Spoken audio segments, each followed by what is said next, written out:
Hi, and welcome to the Anesthesia Toolbox, a growing community of over 90 anesthesiology departments working together to create, peer review, and share educational resources for residents and faculty. So today we're going to go over the website and make sure that you know all of the basics. So first of all, you know you're on the homepage because of the welcome banner at the top. And in the upper left-hand corner, there is an Anesthesia Toolbox icon that you can click at any time to return to the home page. Next, we have Contact Us right above, and to the right is Help. That takes you to the Help section with tutorials. Some of them are written, and some of them are in video form, like the one you're watching. Next, we have the menu at the top.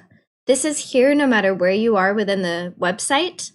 First, we have Find Content, which allows you to search through all Learning Center content, both CME and non-CME.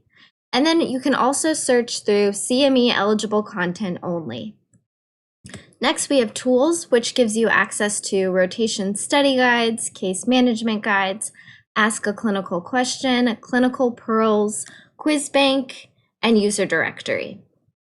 Then we have My Toolbox, which is specific for you. So that gives you access to My Communities, which allows you to see your institution's toolbox private page. Next, we have Followed Content, which allows you to see anything that you follow. And then for super users who manage users, this gives you quick access to the user management dashboard.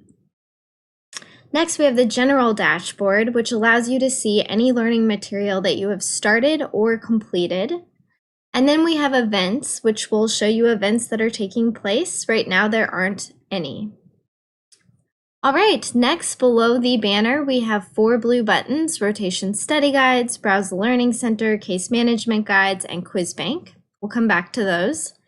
Then we have your Toolbox Updates, which shows you recently published items. Right in the middle here, we have Ask a Clinical Question, which we also already saw within our tools right here. So you can submit a question right there. And then on the right is another way to access your communities, which is your institution's private page or any groups that you join. Again, your followed content and your dashboard with learning materials that you have started or completed. Then down below, we have a few blogs that will give you updated news.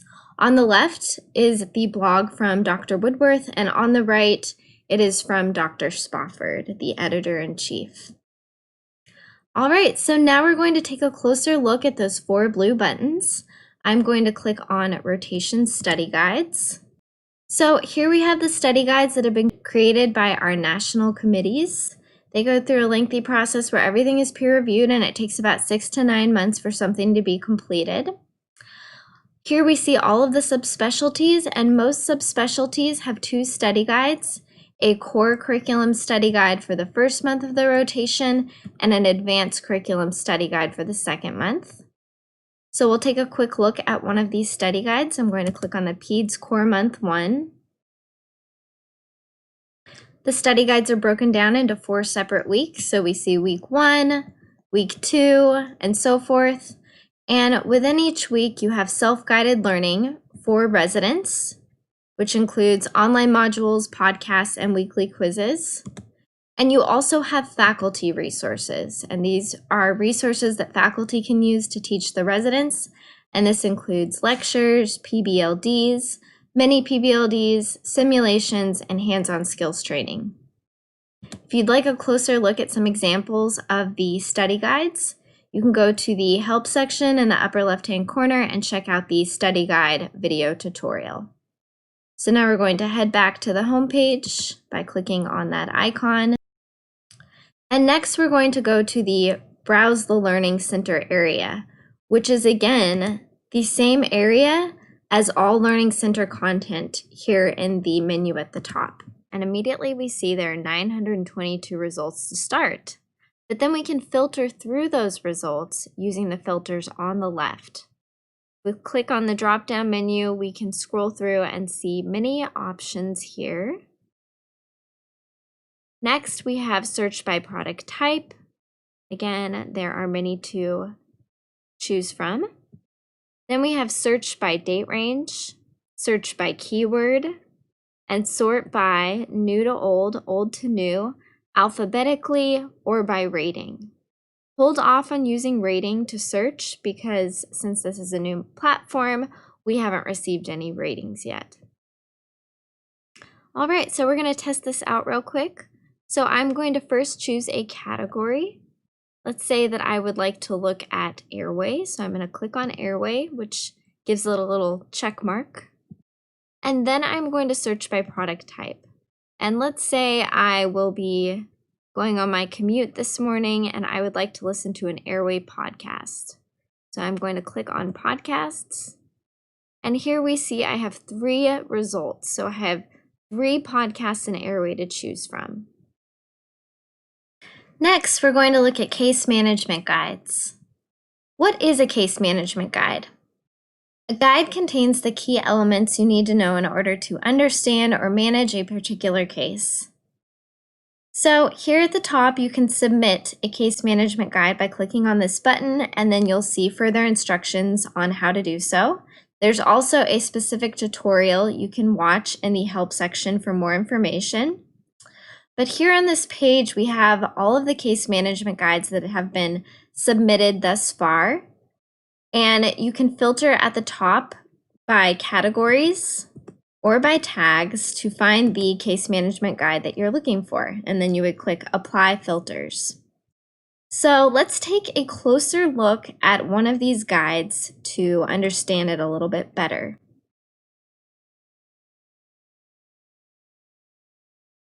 As you can see, case management guides are generally in a specific format that describes the case, duration, EBL, position, and anesthesia considerations for workup and area management to emergence and disposition. At the bottom are hyperlinked references. These guides can be helpful if you have never done one of these types of cases or need a quick refresher. They can help you prepare for the case and set up your room and be prepared for the management of the case.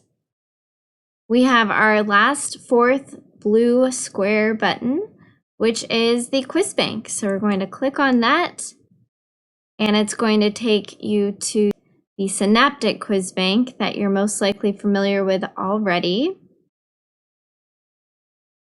So here we are in the dashboard, and it gives you quick statistics of how well you're doing, your overall performance. You can hover over total database seen, etc. It shows you the quizzes that you've taken so far. It has a quick function on creating an adaptive quiz or a custom quiz. You can find more about how to use the quiz bank in one of our other tutorials.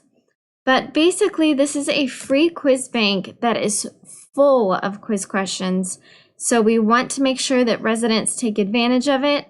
Also, by clicking on the menu in the upper left-hand corner, there are other areas in the quiz bank that are so super helpful. One being instructor tools, which instructors can go to and use in order to track residents' progress and assign them quizzes.